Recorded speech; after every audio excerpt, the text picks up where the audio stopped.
let's start from the beginning. So how we know each other, right, is that we won't spend too much time on it. But obviously, I was thinking, who could I bring on the podcast? Who's got a bit of a story? And I think everyone's got a story, to be honest. But yours seems quite interesting. So, do you remember the fight that we had? Because I know you've had probably hundreds. I've had a few. And you can say if you fights. don't think I was very good. No, I do think you were good actually. In fact, I was talking to a guy, Nigel Howell, and because I'm a hod carrier by trade, carry bricks for a living, running around looking after bricklayers.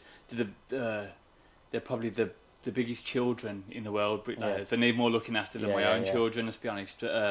But yeah, Nigel Howell. It turns out he was I think he was the timekeeper for our fight. Oh, was he? Ah, okay. And he brought that up in conversation. I mean, I only know him through social media, but he brought that up in conversation. And but yeah, I remember, I used to have my son from a different relationship on a Friday night. He used to come to my fights. Yeah. He's not interested in boxing, never has been.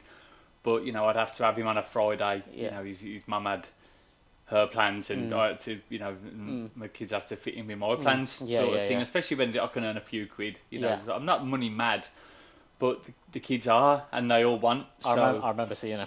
Yeah, so I was like, come and do my corner. You can just sit there and do this. Give me the water and that. He's like, no, Dad, I just want to sit on the computer and do nothing. I was like, well, you're not sitting there, man. You're gonna come. And you're gonna. You must have been very confident to have him in your corner, and that's straight away when I knew if he's got him in his corner, this must just be another day in the office for you. I've been there, done it really against some real high level, and of course, not being from boxing descent, I've got no boxing in my family. Got no boxing. Okay. Like, You're the first one. I didn't walk into a gym until I was 26. Okay, so I was a drunk skateboarder, and I'll say anyone who listen, I was a drunk skateboarder at best, and I fell into boxing and. So yeah, I'm not the best boxer, but I'm brave and I'm stupid, and I like a bit of fun. It's easy money for me, so I took my son along, and I didn't bother if I was going to win or lose, as long as I didn't get hurt, my opponent didn't get hurt. That's kind of the main thing. Yeah. And I said, come up on the ring, do this, and he wasn't very confident, so he just kind of stood back and watched and. So yeah, I remember fighting. Yeah, I don't think there was anyone in my corner actually. Yeah, it was your son in your corner. We did come up in the end. And that's when I remembered. I was like, if he's got his lad in his corner, he must be like supremely confident. Another day in the office, because I thought, because obviously you have to worry about yourself, right, when you get in the ring. But how old was he at that point? He would have been. So he was do you know what year it was? Must have been about. I can't. But he looked about 8-9 years old. I'd say it was probably a good 10 years ago. Yeah. Would it have been? I think it was about 8 years ago, maybe. Yeah, okay, so he's 22 now. So he'd have been like 15, 16. He was only a skinny little he was thing. Definitely younger than that, I think. Yeah. So it might have been about, But remember, he was the Mercier Suite or the Mercier, somewhere like that. And one of the other things I remember is, one, you could take a great shot, and two, I think at one point you were in the corner, and we were just trading punches, and you were talking to me while we were fighting. Is that what Yeah, and it was good though as well, because obviously I think at one point we were both dropping our hands, exchanging punches, and you're like, you were talking to me saying, the crowd is loving this, come on, let's carry on. And I was like, well, fair play to you. I think it was, because it's good, it's entertaining, right, when like, obviously got two boxers who were going at it. So I could just tell this was another day in the office for you. You weren't overawed. If you had to take a heavy shot, you were just like, yeah, all right, and keep going kind of thing. So you could tell you knew what you were doing. Yeah, it's all part of it, to be fair. Like, I mean, like, boxing's it's a masculine sport, and of course we'll probably touch on this as we go on as well. But boxing's a masculine sport. If you get hit, you can't say, "Oh, hang on a second, sorry, my mouth. Oh, could you just give me a second?" And you have to bite down your gum shut, and the mentality is hurt them back then. Do you know what I mean? So I think that's what I found. If anything, sometimes, and it is a mental game as well, right? When you're in there, but if you hit someone with everything you've got, which is what obviously you're trying to do, right? And I was doing and I remember once I caught you with an uppercut, and it was so demoralising just to see you smile and just come straight back at me. And that was it's a bit of kidology, masculinity, a little bit of bravado. It makes a difference, because then it really demoralises the other person, right? When they think they're not. I always said, like, I was never going to be the best boxer, especially starting at the age of 26. But so what age did you turn pro then? I had my first pro fight at 29. 29. My first amateur fight at. Oh, did you have a couple of amateurs as well? I had 6 amateur. Yeah. I had 1-3 lost 3. It was all for small heat. Yeah. I had a couple of unlicensed in between. Yeah. Have you heard? Mate. Thank you. And yeah, I think I had my first fight. Walked into a gym 2006. Had my first fight March 2007. Yeah. Turned professional summer 2009. I wasn't. What was the reason behind turning professional? Okay, so actually boxing in the first place, I was drunk. I was at a friend's wedding. The groom's brother got into a bit of trouble outside. Was boxing in a place called Small Heath, and which isn't far. And his brother was getting into a bit of bother outside. I was outside. I ended up fighting a couple of lads who was out there, and kind of saw these couple of lads off. And the groom came out and he was going, "Paddy, you know what I mean? Like, it's my wedding, but you know, thanks for helping out my brother, sort of thing. And you need to get down the gym because you're going to get yourself into you know, bother. You know, it's only a matter of time before you got to channel it somewhere. You know, you're handy enough." Yeah. So I remember going to the gym and having a couple of you know, sparring here and there, and you know, of course, coming fresh from the pub, you know, drinking and you know, taking drugs, I suppose, and you know, thinking that you're a bit of a lad, thinking, oh, no one messes with me. And I remember going in the gym, and there was a young lad, and they said, young Asian lad, they said, "Could you move him round? Could you move this kid round?" And I thought, yeah, easy work, no problem. He was only a skinny little. He was about the same height and weight, but he was only young. He was about 14, 15. I thought, he's a piece. I'll smash this kid all over. And I remember touching gloves, going to hit him, and he was gone, and then bang, I get him put. I thought, fucking hell. So I turned around to hit him, and he's over there, bang, and I thought, and I'm chasing him around the ring. Of course, you know, I wasn't in the pub that day, but I would have been in the pub that week or after work or whatever. And I just met guys to smoke, and I was thinking, I can't catch this kid. He really humbled me, and from then on, I thought, you know what, it doesn't matter who you are. I mean, I used to get drunk and hit people drunk, and you know, be a bit of a bully, and a bit of an idiot. You know what I mean? Probably because I had no self confidence. I used to pick on other people, like you know, which was ridiculous. But it's my story. It's what happened. You live and you learn, don't you? Yeah. And I thought, you can't judge a book by its cover. This kid really humbled me, especially in boxing. He was unreal. His feet and everything. I was thinking, God, this kid could beat me without even hitting me because I was exhausted. I think sometimes just by looking at a lot of boxers, it's usually the ones who look like they've never been in a altercation or a fight in their lives, and you know what? Being the most they can move lethal. their head. If you know, obviously these lads, it's just like this, and they got. I mean, you're a good looking. It's us who aren't good looking at when you know we've been punched a lot. I mean, if I was to fight you now, I think, well, he's obviously got good head movement because he's got a nice face. Whereas I've got scar tissue here and there. My nose does this and all these sort of things. So, I've took my damage. Don't worry. Well, I bet we all have, and this is why we do it, but. I fight with my face. Even when I fight now, I spar cruiserweights and I feel like you enjoy getting hit. No, as weird as that sounds, I could tell in the fight with me and you. I could tell you were enjoying getting hit. Where it comes from, Gain, is we've got. Is it the adrenaline? Is it? I'm not a well person. Yeah. Let's be honest. Like going back to to being young, we didn't have much money. I was the shit shoe kid at school. Do you know what I mean? Who was taken out of me. You know, my mum being very religious based and. That just weren't cool. We was a Catholic school, but it wasn't cool if your mum's in church shouting and screaming, and not so much shouting and screaming, but the odd time, and like kids are so spiteful, so they'd pick on you.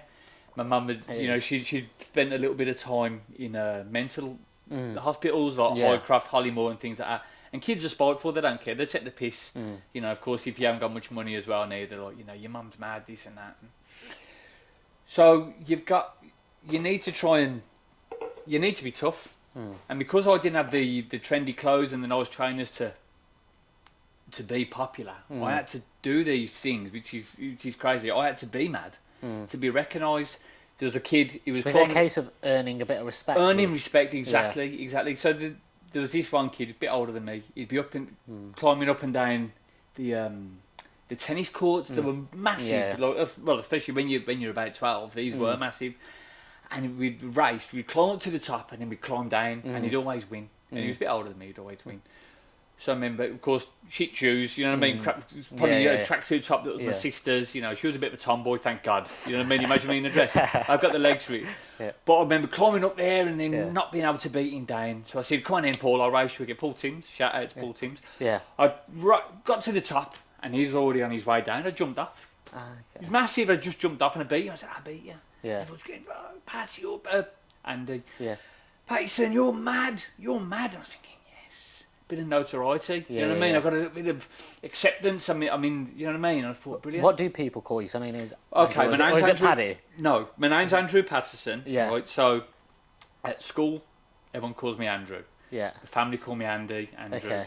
And then Because are you known as, like, I know a lot of people referred to you as Paddy. yeah. Paddy So Patterson. this is where it comes from now. So Yeah. it was Andrew at school, Andy to my family, and then when I was hanging around, people used to call me Patterson, and then that got changed to Pat when I was skateboarding. They started calling me Pat. You know, like everything's abbreviated. Yeah. Pat. And then when I started boxing, it was an Irish club, smallish amateur boxing club, and because my name was Pat. People called me Pat. They presumed it was Patrick, so everyone called me Paddy. So Paddy okay. came in 2006 when I started boxing. Yeah, yeah, yeah. And so if I bump into someone in the street now, Yeah. all right, Andrew. So, 9 times out of 10 I know them from school Yeah, or yeah, from yeah. my past. All right, Pat.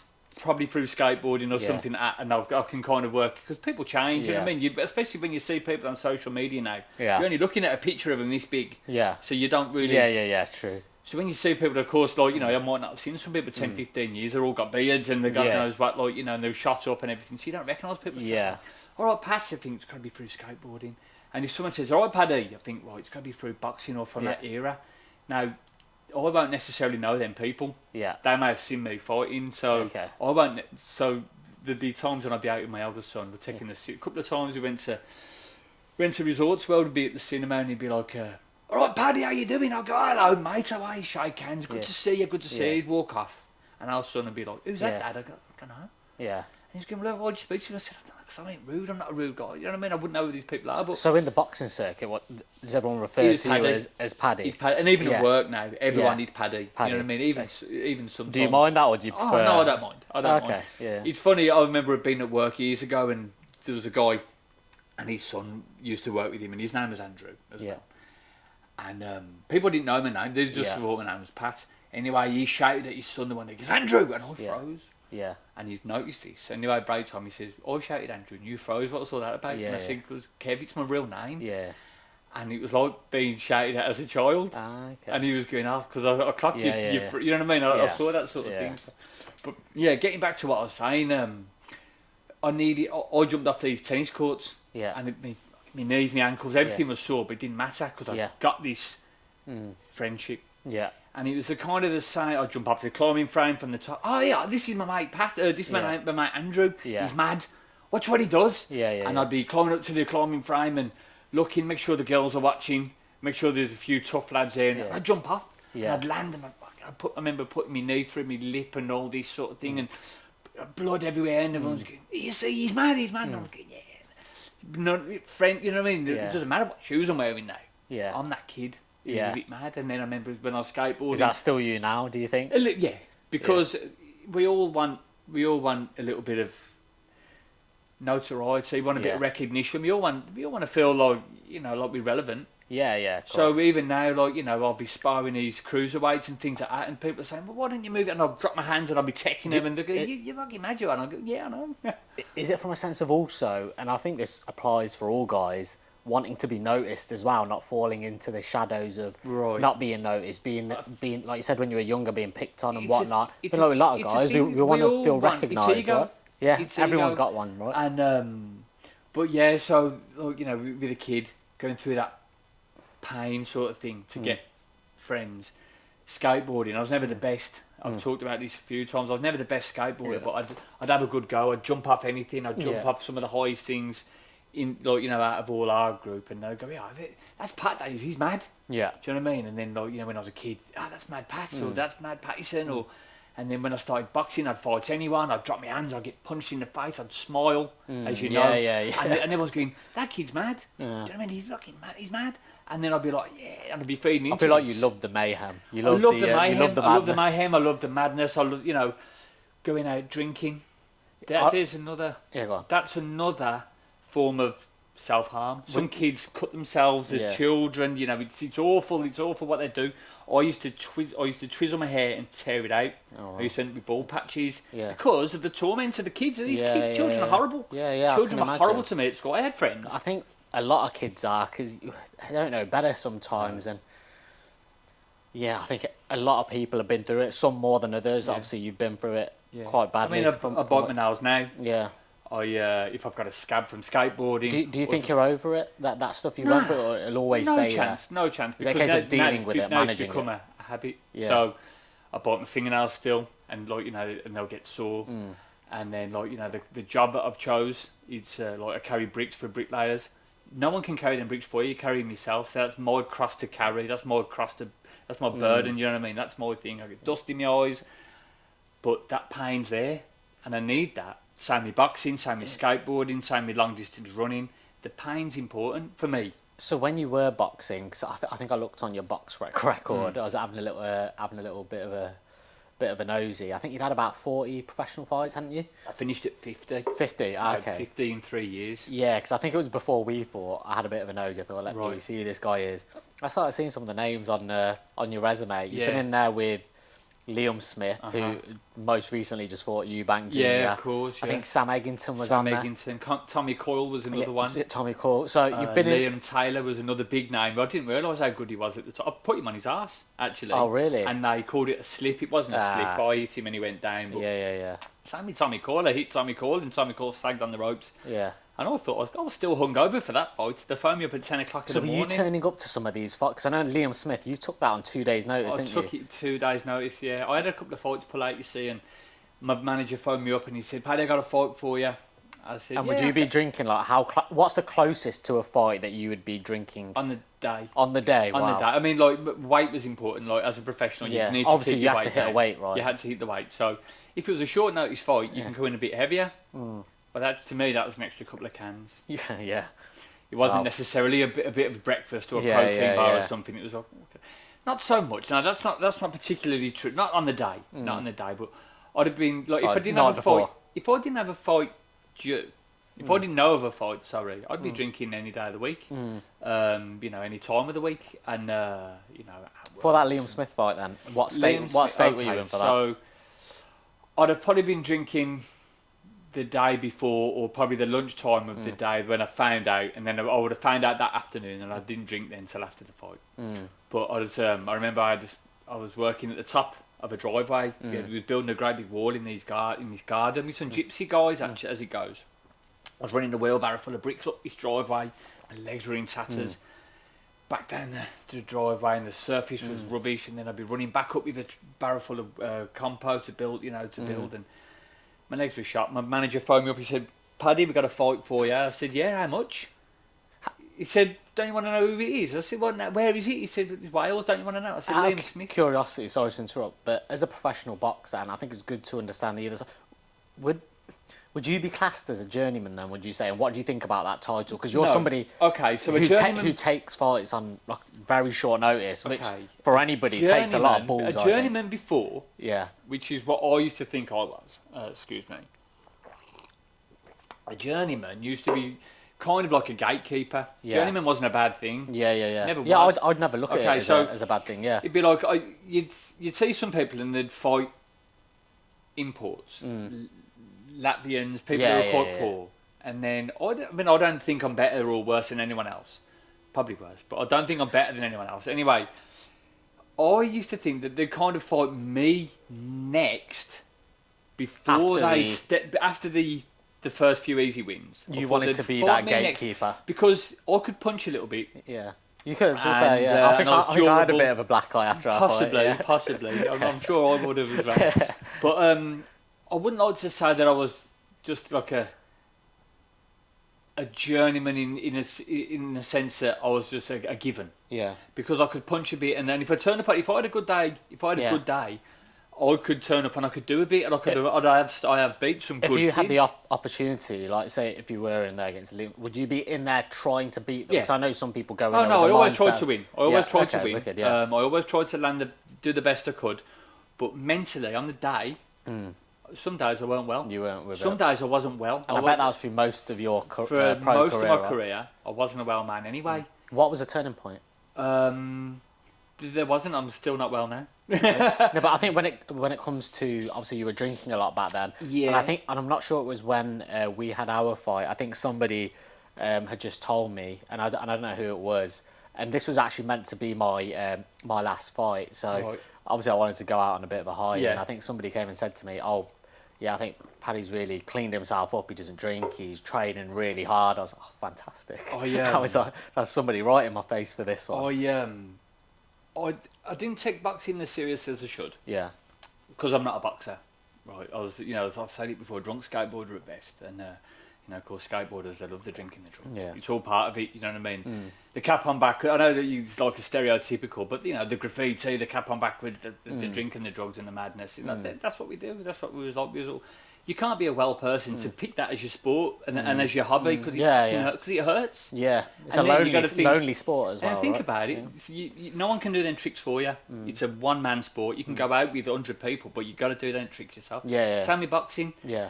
You could have 100 people in your gym. You can spar 100 people. Yeah, you got to do it You're yourself. the one throwing the punches. Yeah. I'm the one throwing the punches, and I'm the one taking them. Your trainer can shout and scream and do Yeah. all he wants in that, but you're taking them. Yeah.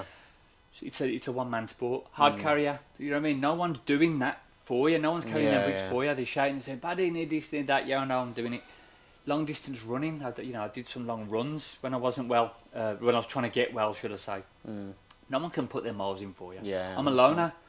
If I could have thought of any excuse to get out of this 6 years ago, if you'd have asked me to come here today, I'd have found an excuse not to come. Why not? Would you? Because say? I don't wanna. I Yeah. don't want to do anything for anyone. I just, I'm very into myself. Didn't want to do nothing, and I needed, but I didn't want to be on my own. I wanted people. I want to be in the pub. I wanted people around me. Did boxing help your mental health then, or did it? Both. Yeah. In what ways did it make it worse? Okay, it made it worse, but in the sense that I've got a grown man telling another grown man, you can't eat that. So It's an ego thing as well. ego. Right? I'm thinking, how can you tell me? Everyone's got an ego, so remember it's like when it's I how was, you use it, right? 26 years old, so I'm a man, Yeah. right? And I'm in Small Heath boxing gym, and Pat Benson saying, I was on the speed ball, with the elastics. Yeah. Jab, just keep it straight. He said, just keep it straight. And I'm saying, yeah, but wouldn't it be better if you did? And he said, You didn't like being told what to do. No, he said no. He said, you tell a kid something, and I say, okay. You tell a grown up something, you tell us something like that. They go, well, don't you think it'd be better if you did it like this? No, it's tried and tested for years and years and years. Who the fuck do you think you are, Paddy? Turning up and saying, well, don't you think boxing should? Wouldn't you think this is the best way to do it? Yeah. No, you just got to do as you're told. And he said, no, and it was hard for me to do as I was told. Yeah. I'm a little bit. I like to do my own thing. Yeah. I'm not a rule breaker as such, and I'm not the kind of guy who's just gonna. I'm not anti-establishment. You had a very well recognised boxing coach there, didn't you? Who I think isn't with us anymore. Yeah, there was Lenny. It seemed like someone who was very close to you. He was played a big part in your life. massive. Lenny was the father of Richie Woodall, who was super middleweight world champion. Yeah, you know what I mean. WBC champion. And Richie was a great guy, and he took you under his wing. And Richie was my manager before John Pegg, and but then he was doing all this stuff with the amateurs, the GB squad, and things like that. So Richie kind of went back towards that. John Pegg took over as my manager, and Lenny was the corner man. Do you know what I mean? He used to just look after everyone, and I've got quite an old soul. I used to fish when I was 14, and I'm outdoorsy. I'd like to climb a tree, make a bow and arrow, and I don't like to be. Was it just a good match then? Would you say? Yeah, like, I couldn't tell you how to set up an Xbox. I couldn't do it. I'm shit. I'm no good at things. So I'll be talking to Lenny on the way to fights, on the way home from fights. We'll be talking about riding a bike through a field, or fishing, or ducking, coming, kind of sneaking across a field to do a little bit of fishing there, and then the farmer would come in, you'd run up, and do you know what I mean? These sort of things are like, I'm a bit of an old soul, and we had a great relationship, and but yeah, and I think if he knew deep down what was going on inside my head and that, like I don't think. Did you never used to talk about the things that were going on, and especially but I don't think he would have done much different because I remember one time I was fighting, threw my shoulder out badly. Yeah. And I sat down. I was fighting a guy, Bobby Gladman, big tall lad, and I was going, my shoulder's bad. My shoulder's really sore, and he completely ignored me, Vaseline on me, slapped me in the face, and sent me off to. And I said to him after, I'm telling you, my shoulder's bad. He said, if I'd give you any sympathy, John Pegg said the same thing. If I'd give you any sympathy, You was looking for a reason to get out of that fight. Yeah. He said, but you couldn't do nothing with your left hand. So you went out there, you hit this kid with a load of right hands and that. You bust his eye up and that. You still lost, but you had a better fight. Because, you know, because you're farting around with this crappy jab, because I've got a lazy jab, you know what I mean? He said, this kid was just battering you. So looking back, are you glad that he gave you the If tough me any sympathy, I'd have felt sorry for myself, and I would have said, do you know what, Fred? Because I'm fragile, I'm a fragile man. But still very fragile.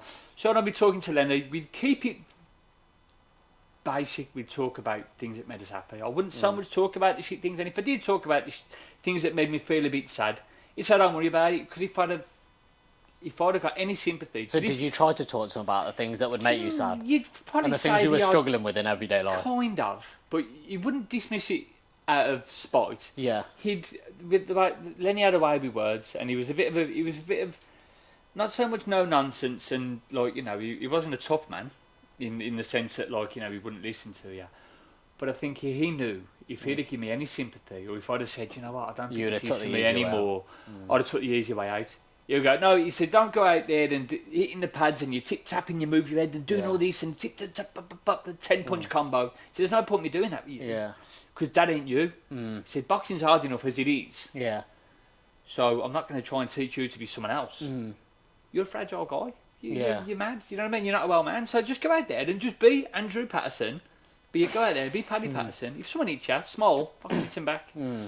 If you're going out there and you feel a little bit like shit, just go out there and feel like shit then. Yeah. You said, you're not going to change nothing because that's who you are. And I think that's one thing. Yeah, no, 100%. And I think that's one thing, well, especially for myself anyway, that boxing taught me, because growing up I was very shy, I was very timid. Like a lot of people, probably got picked on a little bit. But if there's anything it taught me, it was courage, to have a set of balls, and to getting in there is a big step in itself. Massive. Right? And then especially when there'll always be a time in a fight, like you had that shoulder injury, and everyone goes through it, where it's fight or flight. You can choose to throw the towel in, or you can, and there's no kind of shame in doing that, because sometimes you may be outclassed, but I think 50 out of 50 in my pro boxing, I was outclassed. Yeah. These kids are all pro boxers. Yeah. I'm a drunk skateboarder at best. You know, I say that, and people say, "No, you shouldn't be so hard on yourself," and things like that. These kids have been doing it since they were 10. Yeah. Do you know what I mean? I fell into boxing, and the thing is with me, I've got a very addictive personality. If I'm skateboarding, all or nothing. Yeah. If I'm skateboarding, I'm jumping off that roof. Yeah. I'm prattling around on a curb or something. I want everyone to watch me. I'm up there. Hey, whoa! Look at me! I'm gonna jump up this fucking. Yeah. You know, and if I'm fighting everyone, I'm fighting Liam Smith at 2 days' notice. Yeah. Hey, whoa! Look at me. If you don't mind me asking, for those fights that you took, not just the short notice ones, but the other ones, obviously, me as an amateur, I had probably about 30 amateurs. I considered turning over to the pro game, but really, I don't think I had a heart for it. 2, I don't think I was anything special as a boxer. But I was told from a financial point of view, obviously I haven't been signed by any big promoter, so it was a case of selling tickets to cover the costs of the fighter. That your opponent, and then also obviously any other costs as well. But from your point of view, taking these fights at last minute, what type of money would you be earning, if you don't mind me asking? I'd your opponent. Take the Liam Smith fight for example, or the Sam Egginton fight. Well, let's talk a couple of others, and then we'll get into there, because I've got a little bit of a story about that. So the way it kind of works, I think your opponent, I might be wrong, your opponent has to sell as the home guy. 50 you'd have tickets. to sell. I think it was 70 tickets, which is that's a decent amount of tickets. You'd have to sell 35, which will cover my wages. So that's £1,050. Okay. That's for a standard 4-3s. Yeah. I mean, I don't like talking about money really, but I will just for information's sake. Yeah. So I used to get £1,050. Yeah. Is that for 4 rounders? He'd have to sell that amount of tickets. So that's like, was it 35 times £30 a ticket? I think I'm not massive. I think. So he'd do that. Now, anything after 35, he'd have to pay his gym subs. He'd have to pay the promoter, possibly. He'd have to pay his trainer thing, and then whatever was left after that was his. Yeah. So the more tickets you sell, and you probably get a 10% ticket deal as well. If you're not signed by a big promoter, you need a big following, right? You need a big following. So the more tickets you sell, the more money you got, right? But regardless, I'd walk away with my money, and then I'd have to give my manager his percentage. And because towards the end I was training myself, I wasn't even training to get better at fighting. I was just training to get my weight off. And so he took a lesser percentage. Fair play to John Pegg for doing that. Yeah. But Was it worth it? Because obviously you put yourself in a lot of fights and last minute of course notice. it was the easiest money I've ever made. Yeah. The easiest money I've ever made. Yeah. I've said it I was on a podcast just recently, and I said it to.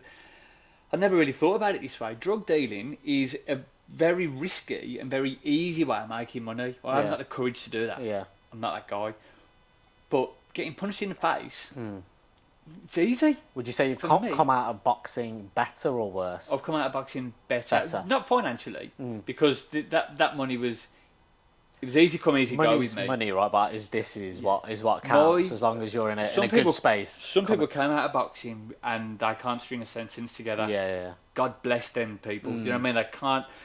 So even some pro boxers, when they're talking after a fight, you're thinking, oh, God, you don't sound the best. Or like you know, in like pre-fight interviews and that, and the slurring. I think it's just luck as well, isn't it? Because some of the boxers who took the most punishment, like Carl Froch, articulates himself so well. And he's a good speaker, isn't he? But I think because I didn't walk into a gym until I was 26, my brain had already developed to a degree. So you weren't getting taking knocked around and punishment knocked as a about. kid. Yeah. It's mentally tough as well because I've been shot and rents a few times, and so you've been through turmoil, and you've been in trouble here and there, and so mentally you're a little bit. You're not as fragile as a child, but I think as a kid's head's being developed, if they're getting hit and their brain's developing. Yeah. Like Finding Nemo. You know what I mean? He's got his little thing. Point. You know what I mean? Because he got the nest got all fucked up. And so anyway, I've come out of boxing now mentally a better person because of boxing. 100%, definitely better man because of boxing. 100%. I think it's the same for me as well. Like I said, you're put into certain situations in a boxing ring. It's a lonely sport, right? You're training by yourself. The most lonely sport. You're on road runs by yourself where you've just got that voice in your head. And I think sometimes when you're faced with a situation in a ring, like whether it be an injured shoulder and you've got to carry on, you've got to battle through, for me it was always a metaphor for life. And one of the things that, obviously my dad put me into boxing when I was 10 years old. Did your dad box?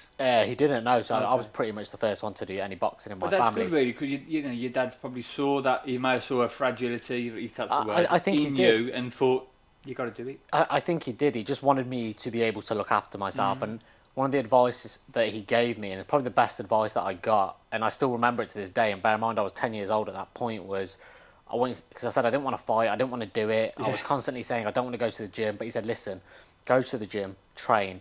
He's like, get to the point where you're in a position to have a few fights, have a few matches. He goes, I want you to win a couple.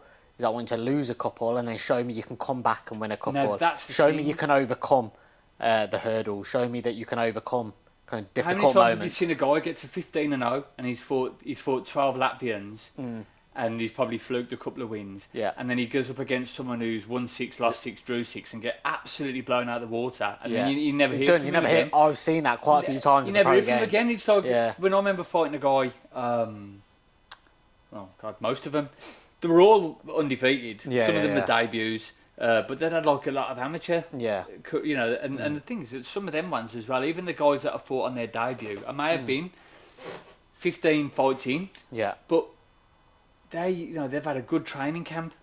I've been at work all week. You know what I mean?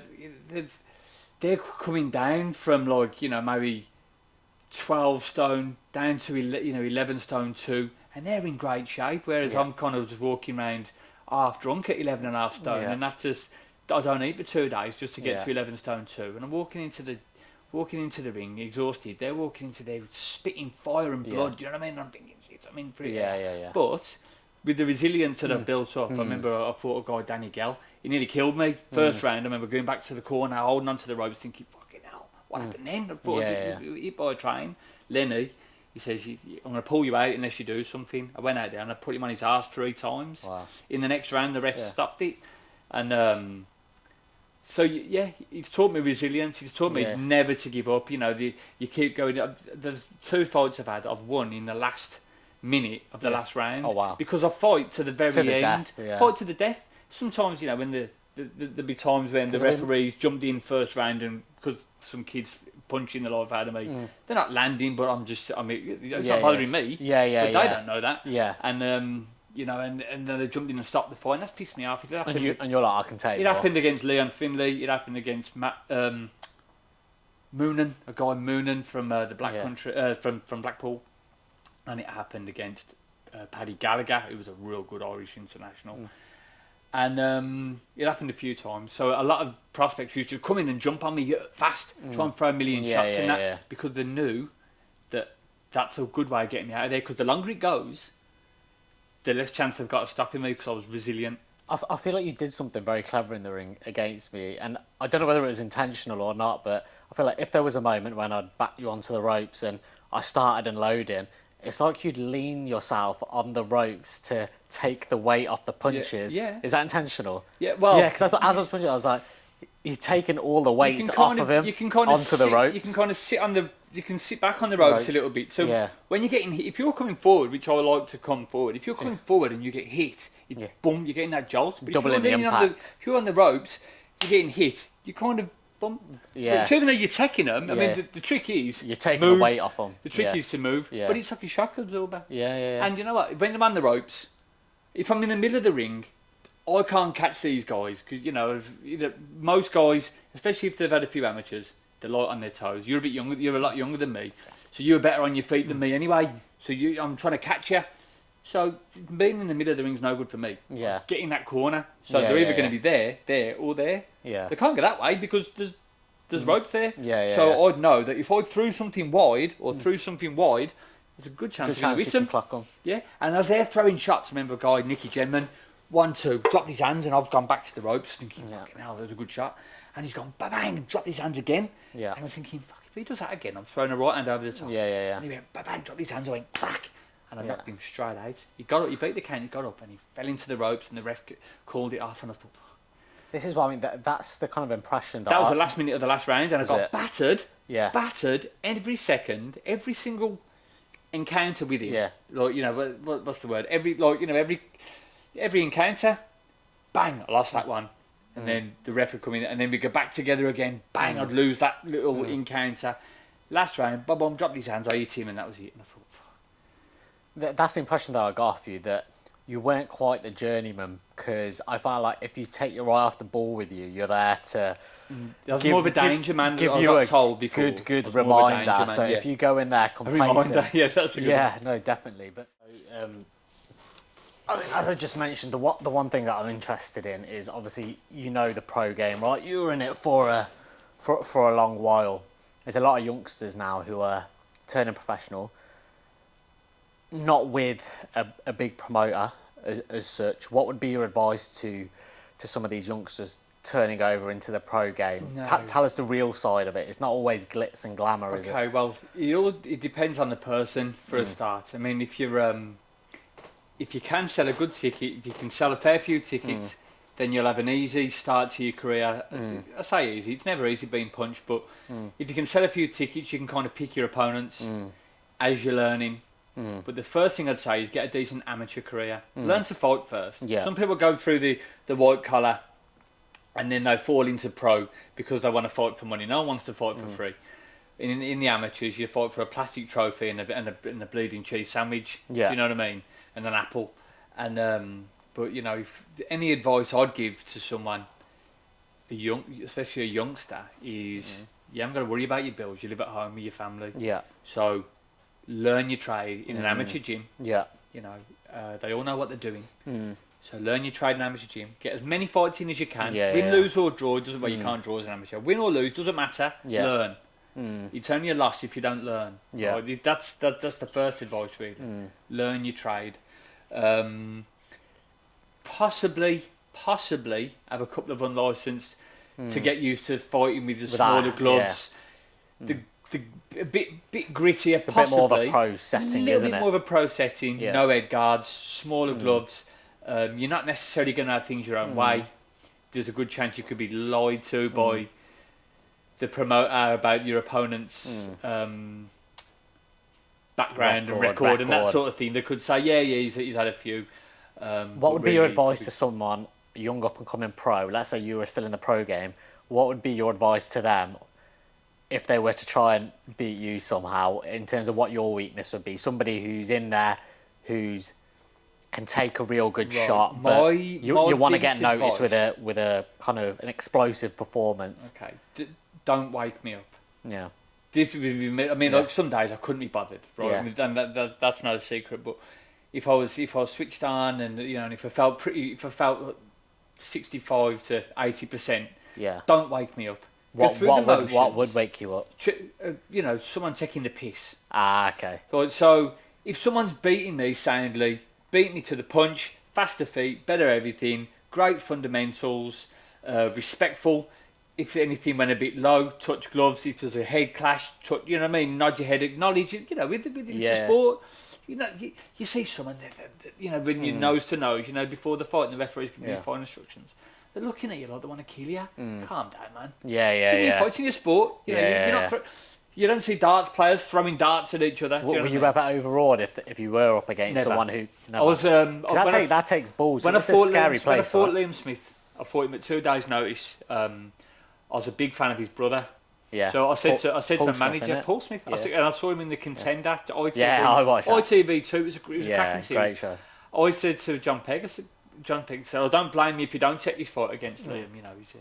He's a good lad. I said, I'm a fan of his brother. I said, I'm working to meet Paul. Paul was in his corner as it goes, and I never met him. But advice. The best advice is don't wake someone up. If you can soundly beat them. Don't disrespect them. You know what I mean?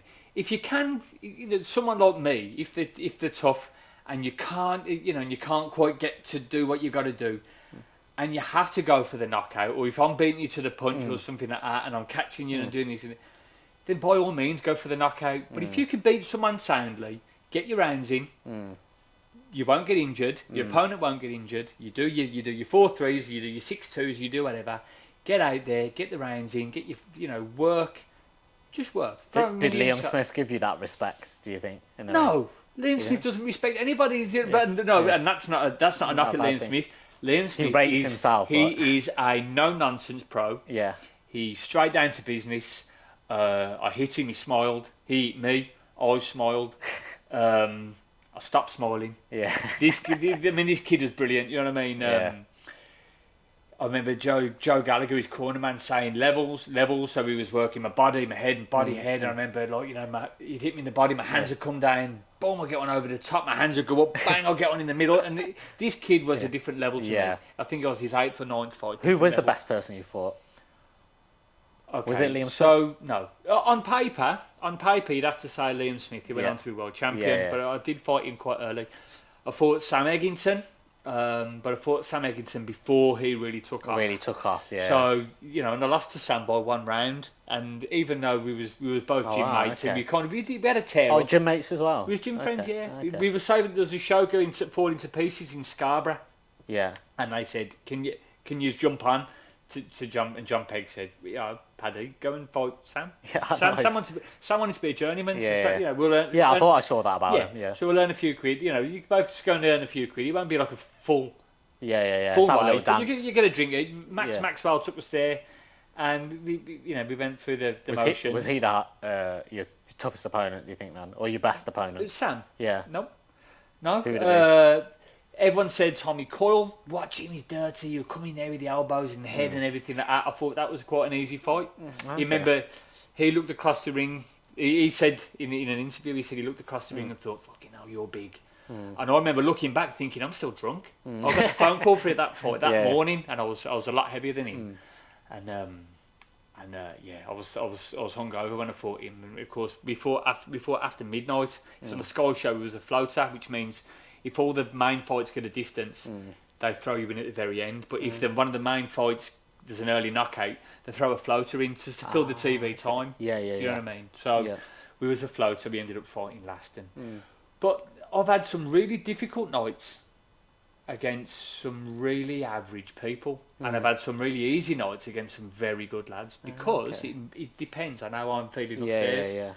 If I've had a good day at work, if I've earned money and I've helped a few people put some furniture together for my ex-wife now, but my wife at the time, if I did some jobs for her friends and then maybe I took the kids to the park and I've done all these sort of things and then I got a phone call last minute saying I've got a fight tonight, I'm thinking, fucking brilliant, and my weight was okay. I'd have a really good night against maybe a decent lad, but then you'd see someone's record say, he's had 2 or 3 He's been stopped once. Yeah. His kid's a bit shit. So you go in there with all the confidence in the world, and you get fucking blown to pieces. You know, you don't get knocked out, but you think, oh, you're going to have an easy night here, but it's a really difficult one.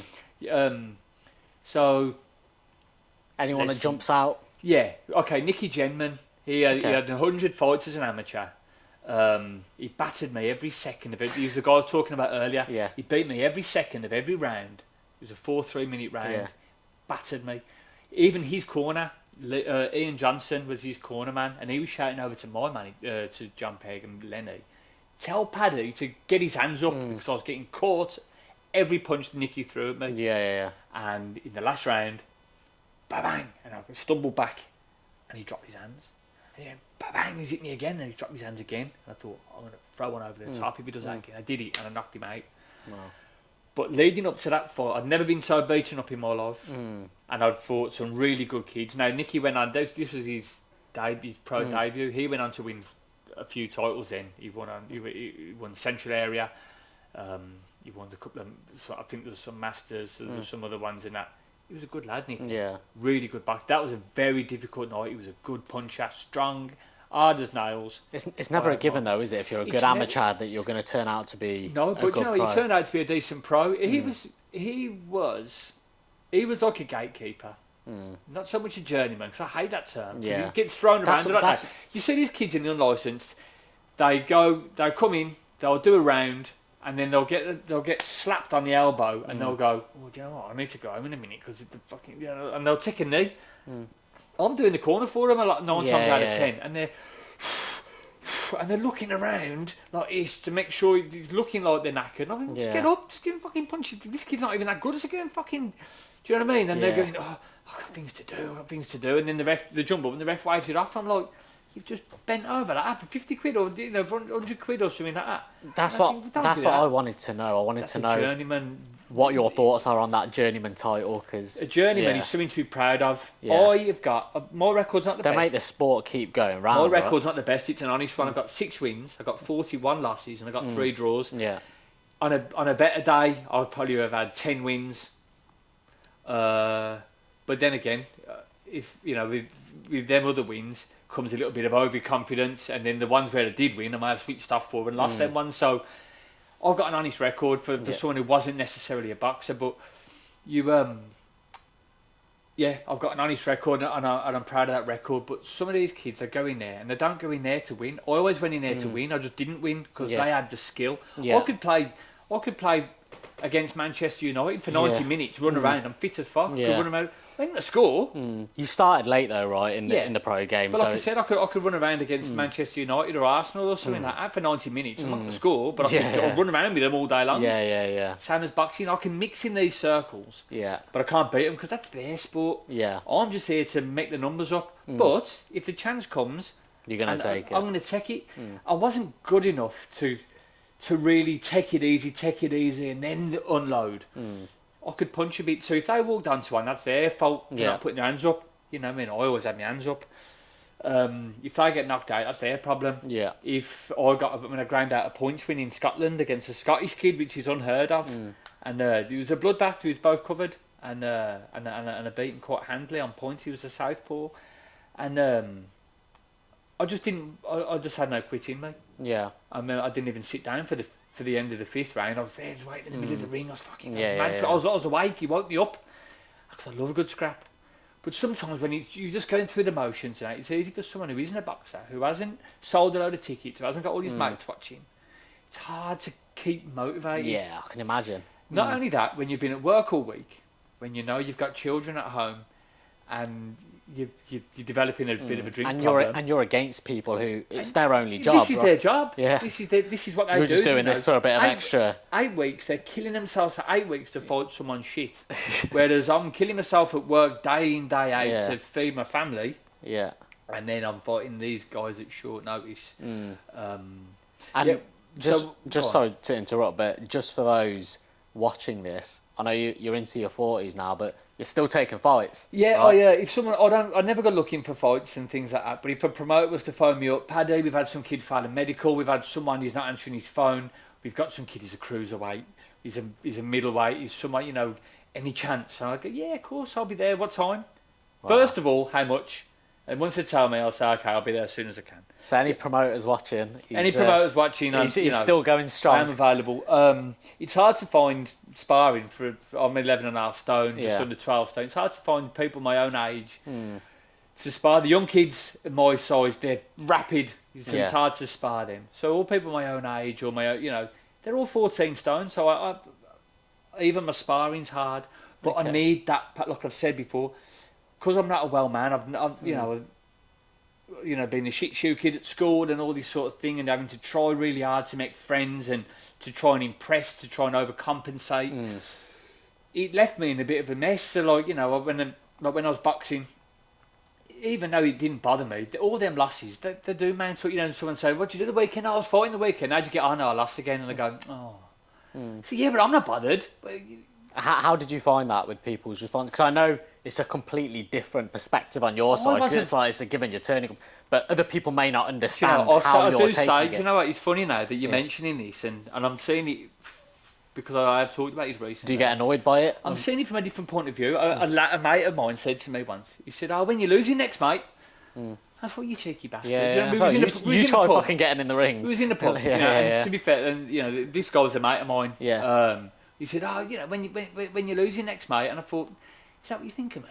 Yeah. Do you know what I mean? And he didn't. The kid's a bit of a comedian. He's a funny guy. Are you someone that would react to that, as in it would get you down, or would it make you angry? Would it make you? It would cross my mind, but I wouldn't. So then I wouldn't say, "Oh, that's a bit out of order," because I'm not very confrontational. I will confront if I have to, but only if it's important. I'm not one of these people who go look at, especially now. I'm not grown up. Do you know what I mean? But if something bothers me, I've got to take care of it there and then. If I can't find the remote control, got to stop what we're doing. We've got to find that remote.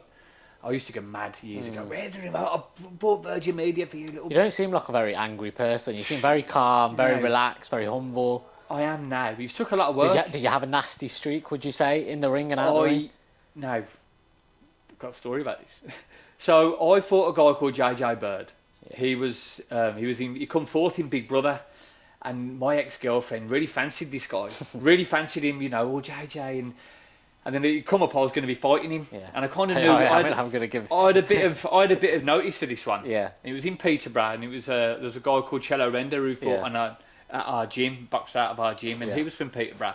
Peterborough Sportsman of the Year or something, not that long ago. Real shout out to Cello, and I was fighting this guy. So through Twitter and all this nonsense, my ex-missus, she says, "Oh, you're gonna be, when I picked up your son, you're gonna be fighting JJ Bird, aren't you?" Or something. I went, "Yeah."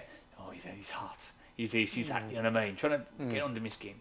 I mean, we get on all right now. Me and my eldest son's mum, but I think anywhere we can have a dig at each other, we do. Just because we're a pair of fucking idiots. You know what I mean? Like we do. You know what I mean? We're childish. To give you an extra bit of motivation for the... So anyway, I wanted to kill this guy. Right? And I just thought... I couldn't go on about it too much because I was married at the time, but I thought, I'm going to smash this guy. Fuck it, I'm going to beat this guy. I remember getting there and I got on the scales and I come in a bit light. I think the fight was it was under 11 stone. And I think I came in about 10-10, a ready 10-10. Do you know what I mean? And I trained for this guy. And I think he came in 11-11. Something.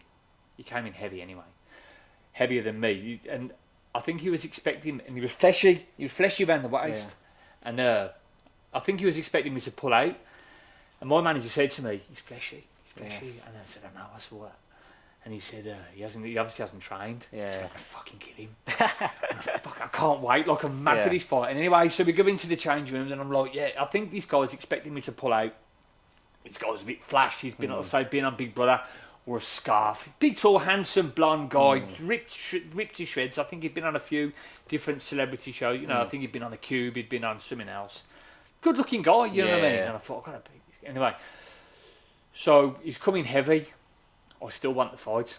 I'm gloved up at this point. So I said, well, he's coming heavy. I want more money. Yeah. So they said, we're going to go and sort it out. The board officials, and I got on with the board officials because I think they knew that I wasn't necessarily a boxer. And I used to talk to him, Mr. Fucking Talkative. I talk to everyone, do you know what I mean? Which is my downfall a little bit sometimes, as you might get into. So we're talking to him, I said, I want more money. And they go, well, let's see what we can do. So they come back and they said, he doesn't want to give you no more money.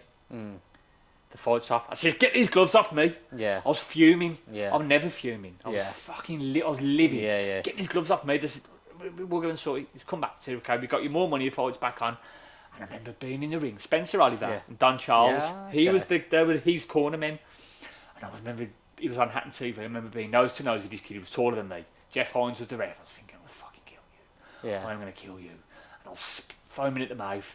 The bell's gone. And I've gone at him. And he was like jabbing. He was good. And I just ignored everything he did. Because I used to get a bit bamboozled. But I used to watch him thinking, fucking, it's hard to hit this guy. I didn't give a shit. I just went for him. I hit him with everything. And I just couldn't stop him. I hit him with everything. And at the end of the fight, he put his hand to the referee. Before you know, you had to wait. Before you could just give your hands to the ref and he'd raise it if you won. So he's turned around straight away to the ref and put his glove out for the ref to do it, and he's pushed his hand out of the way and he's gone over. Jeff picked up my hand and raised it. You beat him? Yeah, I fucking beat him. You beat him? Yeah, I've got him. Anyway, Spencer Oliver. Yeah. The Spencer Oliver, you know what I mean? On Talk Sport, yeah, right? on Talk Sport, you know. Yeah. Spencer, he's a cracking guy. He came up to me and he said, fucking hell, Patterson, you know. I said, I was fuming. I said, Spencer, I was fuming. I wanted to kill him. I was fucking like this. It's going okay. Anyway, down the line, so maybe a year later, a year and a half later, I was drinking. I was here and there. But I was fighting a guy, Danny Aarons, same venue, Peterborough. I think it was like the East of England showground or something. Anyway. Yeah.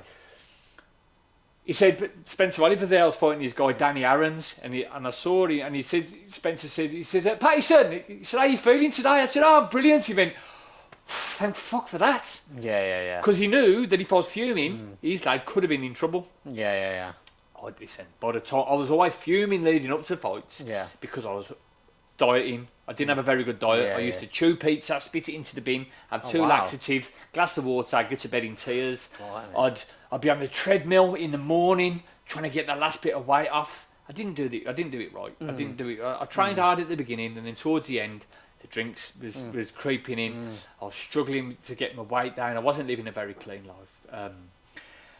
And Spencer Oliver said, "How are you feeling today?" I said, "I'm fine." Because by the time I'd weighed in, made weight, and had some food and some water, and maybe took a little walk around, I calmed down now. Back to Mr. Nice Guy. Do you know what I mean? But I think if I'd have fought the kid the day before, I'd have done a lot better. But once I got that food in me, and I'm not hungry anymore, I'm not cross anymore, I'm not food deprived or whatever, I'll be back to Mr. Calm. Anyway, he's come out and he's rushed me, and he threw a load of shots, and it was a trial referee, someone McCann, threw a lot of punches at me. Kieran McCann threw a lot of punches at me. This Danny Aarons did, and I was catching them. A few of them was getting through. I was firing a few shots back. The rest jumped in. Stop the fight. This has happened to me a couple of times. He must have knew that this was a good way of getting to me.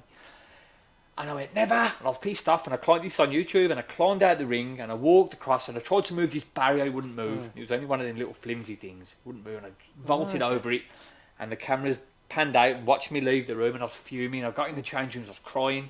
I don't mind. Anyone knows. I'm an emotional man. I was crying. And then John Pegg's come out and he said, it's good to see you upset because it means that you're still bothered. Because for a while, a long time, I wasn't bothered. Shows like, I wasn't bothered. I'd turn up for the payday. I wouldn't really be training and things like that. And I thought, I'm going to try and switch on a little bit now because I can't be stopped early on again.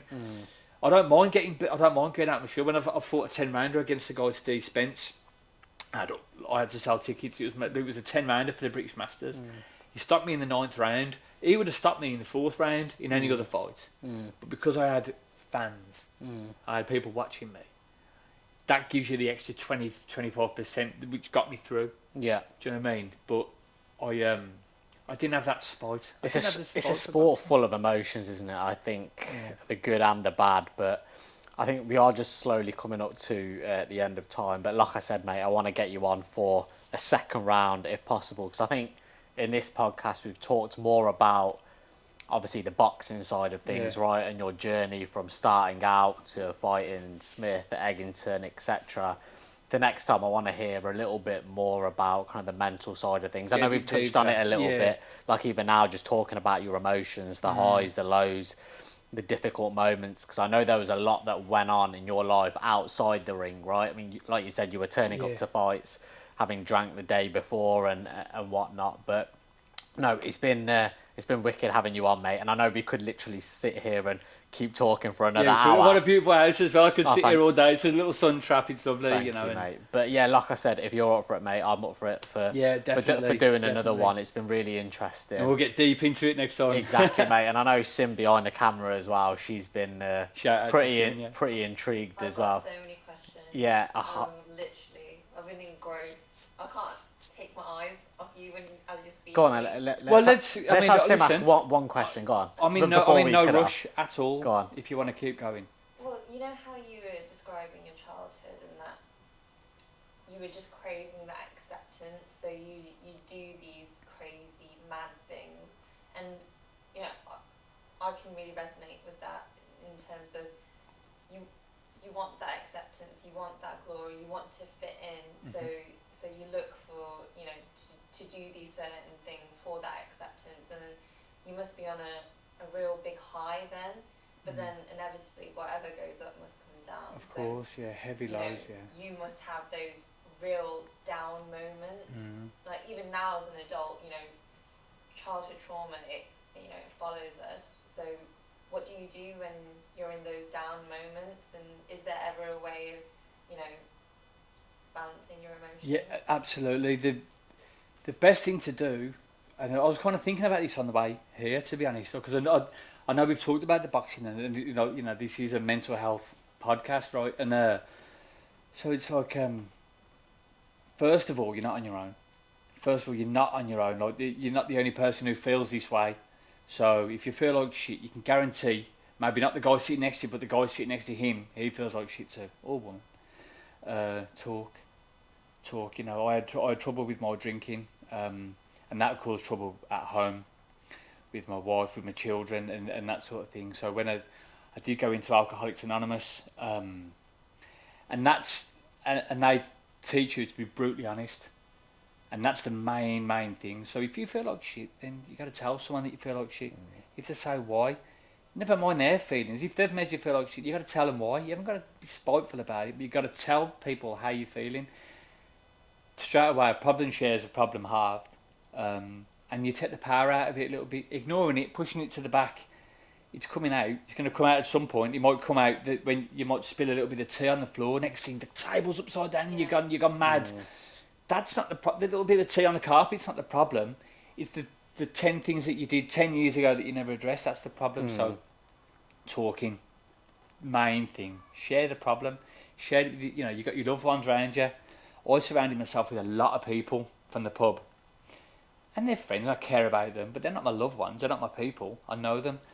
I used to surround myself with, and I used to get drunk, do this and this and this. I used to have loads of people in the pub, but no one to talk to. So you got to find them people, find your people who you can talk to.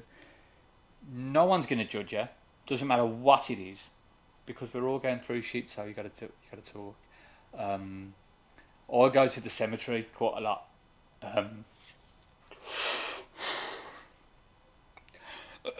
Sorry, mate. Take your time. I go to I just unload. You know what I mean? Like, I go and go to my mum's. Get to the cemetery and just kind of unload a little bit and sorry. Is that so? Your mum, sorry? Did you Yeah. say? Yeah. So then there's a bit of guilt there. I was drinking when she passed, and she was so proud that I was sober. Yeah.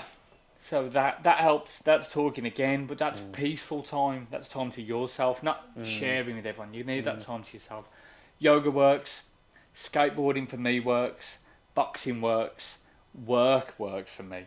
My job, I carry bricks for a living, so my back hurts, my shoulder hurts, my hands are sore. Are you good at talking to other people, though? Would you say sharing your problems? Yeah, I mean, I'll talk to anybody now.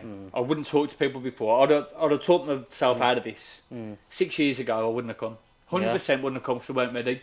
4 years ago, I wouldn't have come. I weren't ready to talk. Yeah. Excuse me. I wasn't ready to talk. I didn't want to do. See, I did 3 years not drinking. I left my wife. My wife left me, sorry, because of the madness. And then I didn't drink for 3 years, but I didn't address anything. So you drink, so you're drinking. I stopped drinking, thinking I'd get it back. I never got it back. So I stopped drinking. And I wasn't not drinking to make myself feel better. I wasn't drinking to make myself better than them.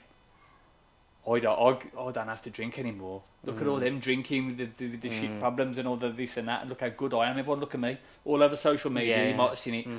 Running everywhere and doing all this and taking my kids to the park and doing all this and dad of the year and all nonsense. I wasn't addressing my problems. I was doing it sober. And of course I started drinking again. Then I was mad for 5 months. Then I stopped drinking properly. So I'm like, you know, I'm over 3 years 3 years. now. Wow. Over 3 years, and but this time I'm doing it properly, talking about my problems, addressing. If something comes up, I say, "That's bothered me. That mate, you shouldn't have said that." Not cross with it, but I'll say, "You shouldn't have said that. You know, that's bothered me. That has, mate." And he'll say, So you sorry. confront situations in the moment rather than letting Like I it said, build if I've up. lost the remote, I'll find it before I do anything else. I'm finding that if my clothes need ironing, whatever. I'll run the iron over him. I'm not going to wait until the second before I'm going out and then going, "No, I'm in the shirt." What if someone said something to you, like you said, that guy in the pub who was your mate, and he said to you, "Oh, one of your next losing again in the ring."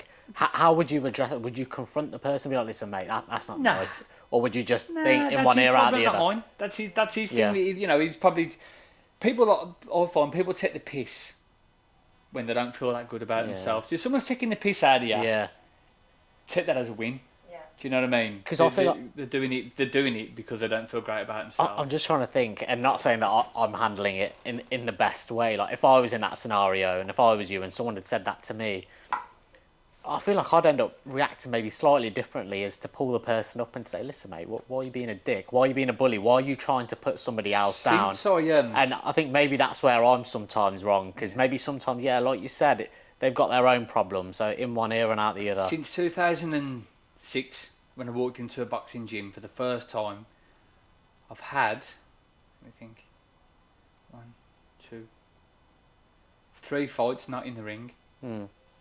2 of them were pathetic. Not even fights, just nonsense. Do you know what I mean? Like handbags, nothing.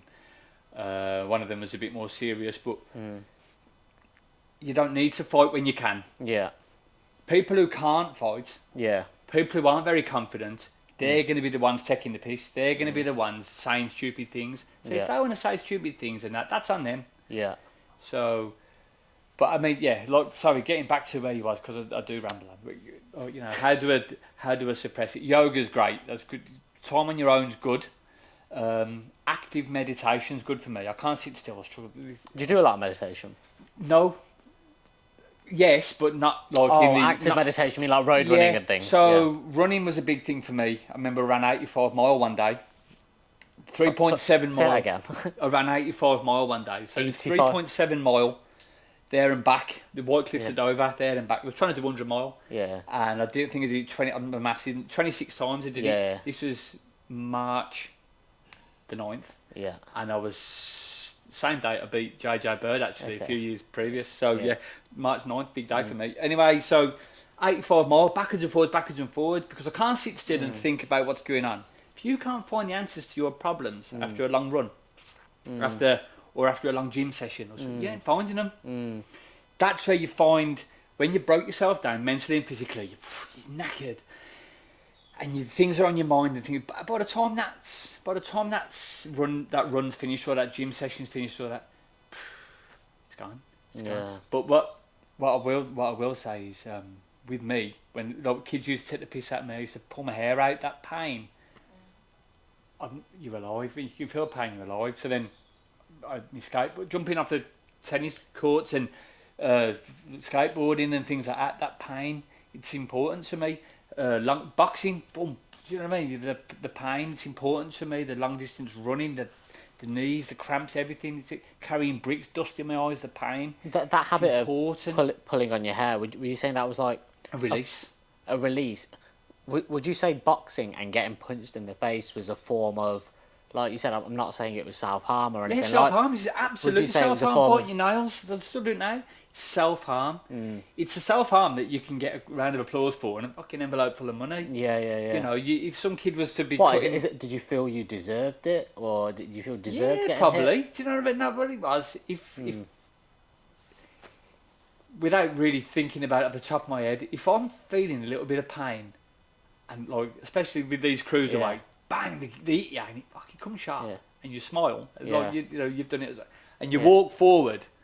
That's resilience. And when they look at you and they go, fucking hell, you think there's a win. Nah, yeah, this has been really good, mate. I've really enjoyed it. It's been too, really mate. interesting, and like I said earlier, Paddy, Andrew, you're still active, right? You're still active on the boxing scene. So anybody needs matching up, he's here, he's waiting, he's ready. Under 12 stone, please. No more cruiserweights for me, thank you. Yeah, so no cruiserweights. 12. I'm sure you'll take a 30. Well, I don't mind cruiserweight and that, but it's going to cost you. Yeah, exactly. But yeah, there will be a part 2. I think I'll be getting you on again. Just talk about the mental health side of things a little bit more. We've had some good chat off camera as well.